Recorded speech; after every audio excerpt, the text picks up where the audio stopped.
Nickelodeon has made a reputation for creating cartoons that kids love, from Spongebob Squarepants to Fairly OddParents. It looks like the network can do no wrong. They know what appeals to kids, but they also know what appeals to people with a sick sense of humor. Guilty as charged.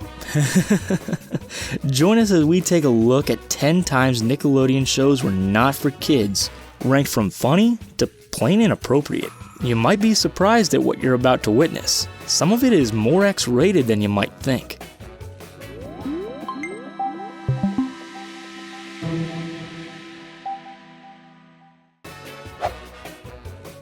If you grew up in the 90s, then chances are that you absolutely loved Hey Arnold. We can't say that we blame you. There was just something real endearing about that little guy, with his football-shaped head and cockney grandpa. Of course, no one loved him more than his bully, Helga. She spent a lot of time teasing him and making his life difficult, only to go home and pine after Arnold. Helga loved him so much that she had a secret shrine kept in her closet, and would often pen secret love notes in her diary about him. On one occasion, the monobrowed youngster went into some seriously graphic detail, writing, "Oh Arnold, you make my girlhood tremble."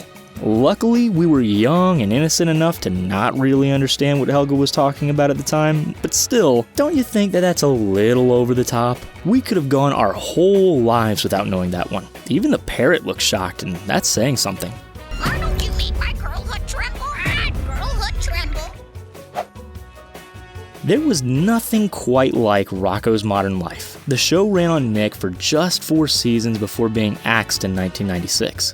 Kids were devastated when it stopped airing, and so were adults who made up 1/5 of the viewing audience. It may be gone, but its legacy lives on. The show was well known for pushing the envelope when it came to adult humor, despite being primarily aimed at children. Some episodes, like Season 1's Leapfrogs, received numerous complaints from parents, resulting in it being pulled from the rerun schedule. Don't worry, years later it would make a triumphant return. In one episode called Road Rash, Rocko and Heifer find themselves at a very questionable establishment called No Tell Motel. When they go inside, the owner tells them that a bed has just become available because of a premature departure. The night goes on, resonated by the sound of squeaking beds. If that's not suggestive, then what is?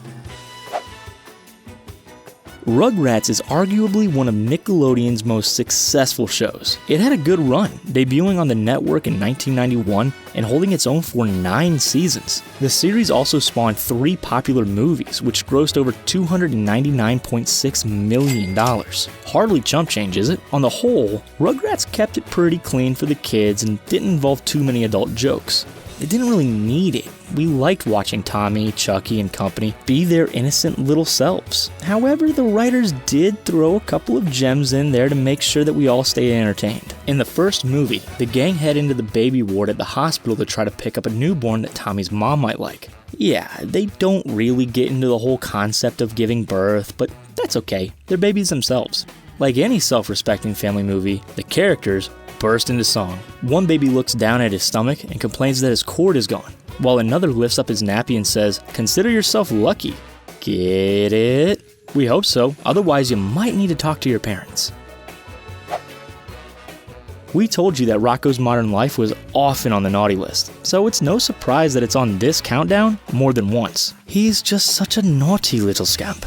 Maybe it's his Australian accent, or how he always finds himself in sticky situations that makes him so lovable. When he found himself a little short on cash, Rocko knew he needed to find a job. He tried to work as a plumbing assistant, but he just couldn't crack it. See what we did there? Rocko then tries his hand at being a specialist phone line operator after spotting an ad in the paper. It wasn't customer service, that's for sure. Cut to the innocent little dope talking into a receiver and saying, "Oh baby, oh baby, oh baby," repeatedly, just in case we weren't 100% certain that Rocko was operating an adult chat line. The signs behind him saying, "Be hot, be naughty, be courteous," made it crystal clear.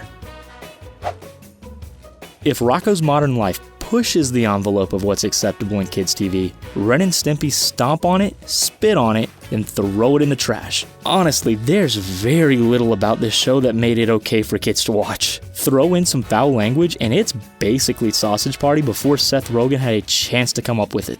We could mention so many different things. Every single episode borders on the grotesque and overtly suggestive. For now, let's take a look at one offending clip.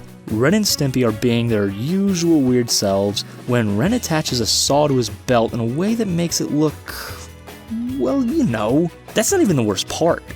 The Chihuahua goes to town on Stimpy, who for some reason has a log placed just above his rear.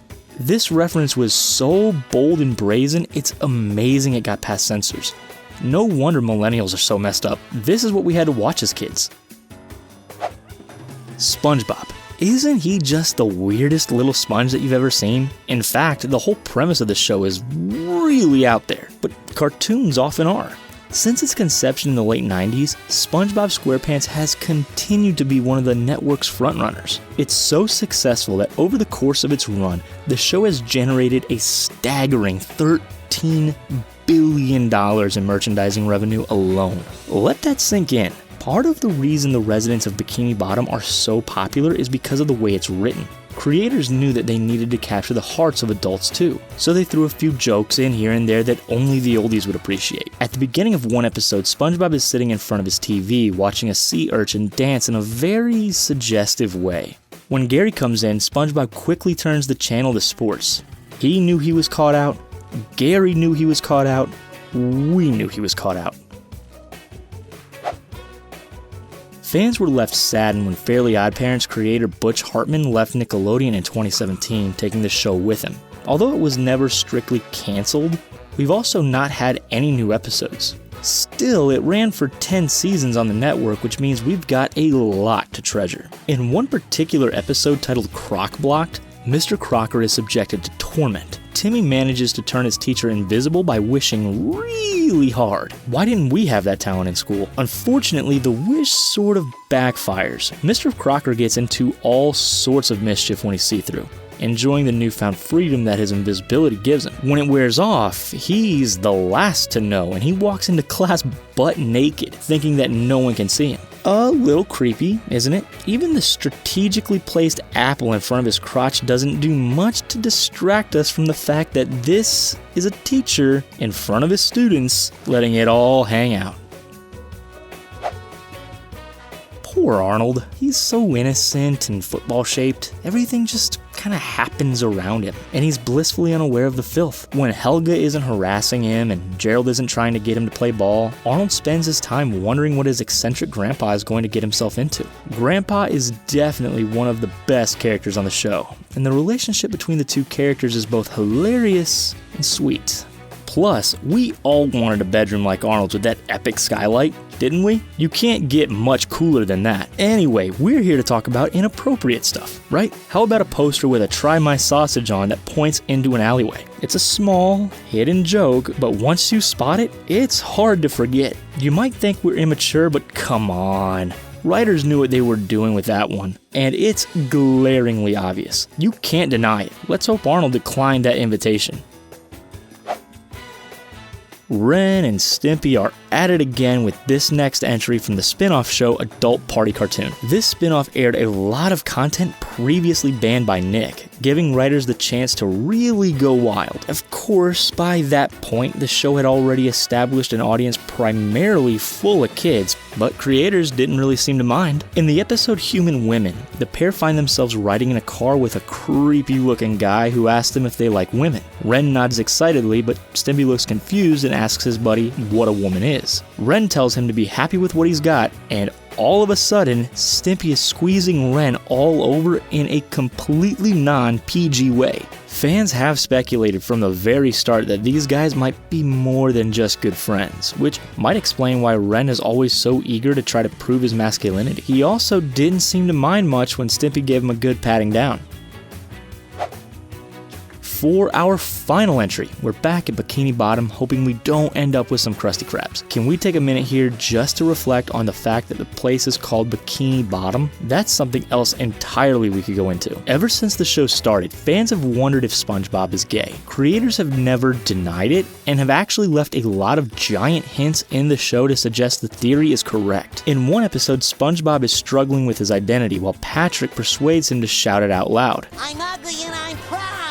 Squidward overhears SpongeBob shouting while he lays on top of his roof sunbathing and remarks, "Is that what he calls it?" This is most likely a reference to SpongeBob's sexuality again by those darn sneaky writers. They just can't resist slipping one in, can they? No pun intended. Okay, it definitely was intended. If Nickelodeon can do it, why can't we? You're either getting ready to write an angry letter to the network or you're howling with laughter. If you're in the latter camp, welcome to our tribe. Make sure to click subscribe to see more incredible content from us here at The Binger. And if you liked what you saw, show it some love by giving us a thumbs up. Until next time, guys, thanks for watching. See you soon.